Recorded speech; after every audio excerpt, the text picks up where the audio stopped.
Passionate about music. Hey Adam, Lambert, how are you? I'm good. How are you doing? Yeah, really well. You're back in London. I am back in London. Now, I won't say do you come here often, because A, it sounds like a chat-up line, and B, I know that you do come here often because you've been here a few times. I do, but every time I come here, I'm only here for a few days. So this has been a nice treat because I've been here for a minute. Yeah. More than a few days is a minute. That's cool. Yeah, I've been here, I think, about 2.5 weeks now. And I'm here until about the 15th or 16th of July. So Well, yeah, because you're playing with Queen. I am playing with Queen. At the Hammersmith Apollo. I am. I'm so excited. Do you know that was the first venue I ever went to as a kid? I was about Really? 11 years old. I still haven't seen it yet. I have to see it. Oh, it's an amazing place. I'm excited. Now, we'll talk about that later because there's so much to talk about. I mean, it seems fitting that I speak to you now because a couple of weeks ago I had Sam Sparro on the show. I love Sam so much. Yeah. He's fantastic. He's a good friend. He's an incredible writer. And have you heard his album? It's amazing. I have heard his album. Oh, I love heard it. yours and his as well. And he said exactly the same about you as well. He loves you too. Oh, yeah, he's great. It's a And he's mutual actually, feeling. he's featured on one of the songs of my album that we wrote together. Yes, Yeah. there's a couple of tracks, isn't it? On Yeah, your... we wrote 2 tracks together, and then he actually sings on one of them. Yeah. Yeah, so it's really it's nice to collaborate with somebody whose work I respect so much, and he's also somebody that I appreciate. I mean, he's so funny. He's got such a very dark sense of humour, isn't Oh he? yeah, he's so twisted. It's great. Now, I saw you on the Graham Norton. The Graham Norton. The Graham Norton show. That was a couple of weeks ago. You're amazing on that. Oh, thank you. Appreciate it. Performing the new single, Never Close Our Eyes. Yeah, that was fun. A tour de force performance, I would Oh, say. really? Yeah. Oh, well, thank you. Did you enjoy being on the show? I did enjoy being on the show. Yeah, it was great. I had a good time on the couch. There was a lot of naughty talk going on. It's hilarious. I was I was really shocked actually, and it takes a lot to shock me. But on American, even late night shows on American TV, people are not as sexual. That's us Brits being typically crass. I really think. enjoyed it. I was like, oh wow, it's that kind of show. Okay. And the red chair at the end as well. Oh yeah, I love the red chair. But Yeah. everybody was talking about masturbating I and know. sex, and I was like, what the heck is going on? Fabulous, isn't it? It's amazing. My other half almost appeared on the red chair just a few months back. Really? I'm glad that, well, his story involved me, so I'm glad that he didn't actually end up on that chair. Yeah, he would have had to use aliases, huh? I know, yeah. Has anyone approached you about doing, because I know that you've got a theatrical background, have you started in like theatre shows? Because one thing that I noticed when I was watching your performance on that was how kind of dramatic it was. It was a really powerful performance. Oh, thanks. I mean, I did that for a long time, and I'm not, I don't know if it's going to happen in the future. It certainly could if it was the right project. But I'm in a place now where I'm really enjoying being an artist and being somebody that's creating their own music. And, I feel like it's a totally different creative experience being a recording artist. I think what happened was as I started kind of getting sick of being other people. Yeah. And one of the best things that I get to do is I get to be me. And there's something so liberating about just being yourself and kind of, doing it proudly and boldly, Because your first album was probably more theatrical than the new one, because the new one's more personal, I suppose, isn't it? Yeah. I mean, I guess you could say that. Yeah. I mean, I think the first album was definitely a bit more presentational, a bit showier, a bit more of like, look what I can do and look how ridiculous I am if I want to be. And this album definitely, it's a bit more grounded. There are moments that are outlandish and silly and wild and over the top on this one, but they come from a bit of a funkier, kind of earthier place, I think. And congratulations, we'll avoid doing the wolf whistle because I can't do that, but the award that you picked up for Billboard as well, the sexiest pop star, get you. I don't know what that's all about.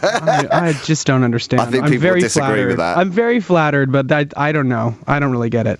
I don't think it's just the gay guys either that would probably vote for you, because I've been told on Twitter just recently that the lesbians fancy you too. I've heard that I have a way with the lesbian, which is amazing. I'm so flattered. It's great. That's very cool. There is one Twitter, because all the Lamberts have been going crazy on Twitter the last couple of days when I told them that you were going to be on the show, and there's one girl called Daxie who says that you're very sexy. That's the lesbian called Daxie. Thanks, Daxie. Who I know will share the same viewpoint as Debbie on our breakfast show. I love. You know what I love is I love lesbians that look like little Twinkie boys. It's cute, isn't it? I'm just so fascinated by that. I remember when I was about 22, I did a production of Hair in Germany.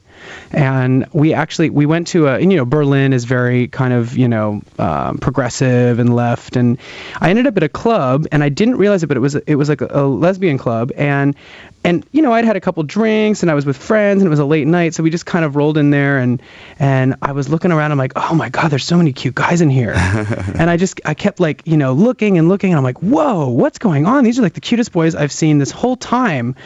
And then someone leans over there, they're girls. And I was like, damn. Maybe I need to try something new. I don't know. No, there's a big story in the news yesterday that we featured on Gaydar. You speaking out about being a gay role model. You were saying that at times it can be quite difficult. I think the media portray gay people a little differently nowadays, don't they? But it's a progression, and I think in America it's a bit different, the climate, than it is here. I find that here it's kind of like just a matter of fact. It's not really a big deal.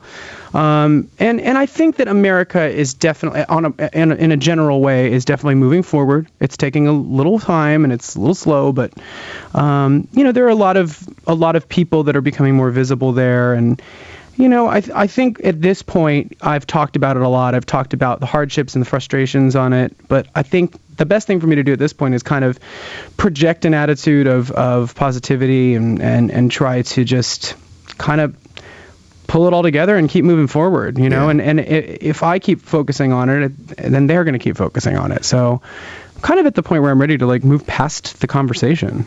Is it true that you are the first openly gay artist to reach #1 on the album chart, the Billboard album chart? Is that in true? America? Yeah, apparently it's true. Wow, yeah, I heard that today and I couldn't quite believe that. I couldn't believe it when they told me. I thought, really, I am? Has it really taken that long? I mean, it's great for you. It's great. It's a great acknowledgement, milestone. isn't it? And I think it's evidence that it is becoming less of an issue, and it's becoming something that is just happens to be the case. I don't think it has much to do with commercials viability or success at this point. I think it's starting to blend, which is great. What a nice way to be remembered, though. Yeah, it's a great milestone, and I think it proves something to maybe any doubter or naysayer that says that it's something that can be a hindrance. Yeah, definitely. Now, very exciting. We mentioned it earlier, the Queen performances, which are happening next month. That is monumental, isn't it, to be performing with those guys? I'm so honored. I when they asked me to do it, I was like, really? You want me? A whole show? Yeah, I've been working really hard with them in rehearsals. It's definitely been a welcome challenge. It's been something that I've already grown from, and we haven't even done it for an audience yet. Yeah. I really think that it's going to be a big memory for a big, moment for me in my life personally. You have got competition, though, Adam, because you've got competition with Brian May's hair. Which is fascinating and amazing. It's so frothy and amazing. So huge. It's frothy. What are you going to be wearing? Donna wants to know on Twitter. I have some things that are in my closet that I pulled. There's a couple of classics that a couple fans may have actually seen before, and then there's some new stuff, and I definitely it's going to be a little bit theatrical and fabulous, and I think that I was trying to kind of look at old pictures of Freddie and kind of say, now if Freddie were raiding my closet, what would he want to borrow? If anything at all. And I think I have some good pieces. I think I have stuff that Freddie would like. It's a real challenge, isn't it? Because I suppose a lot of people would kind of think you were filling his shoes, but you're not, because you're doing something completely different. You're projecting Adam Lambert. Well, I'm bringing and speaking of shoes, I hope to bring some good footwear. Oh, amazing. I really hope to bring my own shoes. It's been interesting because I keep getting asked the same question about Freddie and how are you going to do it, and that's pretty big shoes to fill, and if I got up on stage and I was doing an impression or a mimic of Freddie, that would just be corny. It would be so stupid. It wouldn't be you at all, would it? No, and I don't think the audience would appreciate that, and I don't think that Brian or Roger in the band would fancy that. I think that they would feel that was a little silly. Yeah, sure. So it's definitely a fine line. It's keeping the integrity of the songs and trying not to veer too far away from them. But, I have to sing them from my voice. It has to be an authentic experience for everyone. Absolutely. And talking and going into the closet, I know we've talked about going out of the closet, but going in, we've got Trespassing Ghost, who's on Twitter, one of your fans. The album obviously is called Trespassing. Where would you most likely go trespassing? Would it be a Spice Girls tour wardrobe or Elton John's Blazer collection? I'm thinking maybe the former. Blazer collection. Yeah, really? I think the former's much more exciting. I do love jackets. I have too many coats as well. Yeah. So I love a good jacket. But what about Jerry's Union Jack dress. That was pretty cool. But I don't wear dresses, really. I mean, maybe her platform boots. I could probably, if I could fit into those, maybe I could get into those. Now, the songs on your new album, they're quite personal. We touched on that earlier. Is it difficult to share with the people that you work with those really heartfelt songs? Because it's kind of a little bit of a departure, isn't it? It's more maybe not honest, that your first album wasn't honest, but it's more. Yeah, I mean, open, actually, no, I think you're right. I think it is more honest. I think the first album was kind of this like persona fantasy kind of thing. It was this like glam rock, character. And this album is more human. It's a bit more real. Even the fun, silly songs have like a very strong feeling of reality to them. And I think that, it's just a shift. It's something that, I think over the past couple of years, I've grown a little more comfortable with everything and a little more settled in it. And that my perspective has grown and I've learned a lot and gotten to know my fans, gotten to know myself. And so I think the album is a reflection of all that. It's a reflection of where I'm at.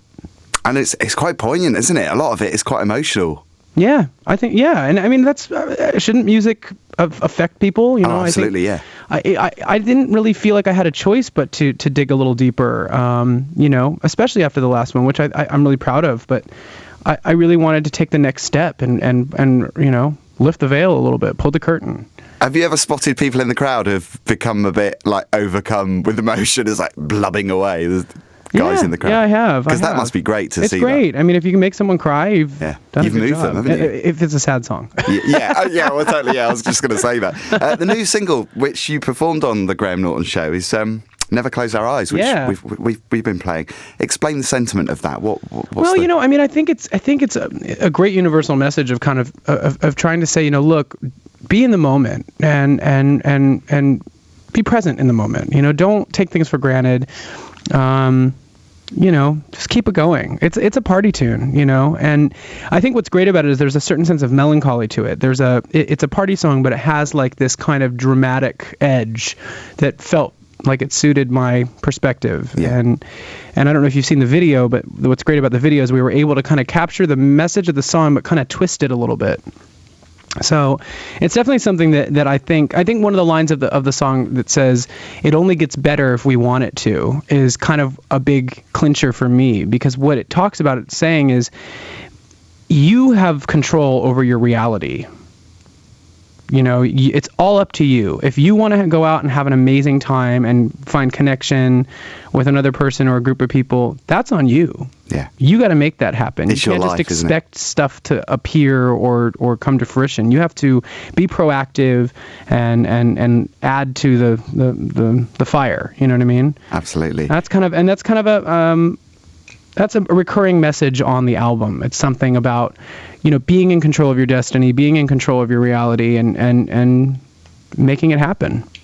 Fantastic. Listen, Adam, it's fabulous talking to you again, and thank you very much for coming on the show. Thank you. And when you're here, obviously you're staying here for a bit because you're doing the Queen shows. Come and see us next time. All right, sounds good. Come down to Gaydar Towers again. Yeah, that sounds great. All right, catch up with you soon, and Thank you. all the best. Yeah, Take it thanks. easy. You too, man. Thanks, Adam. Bye. See you. Passionate about music.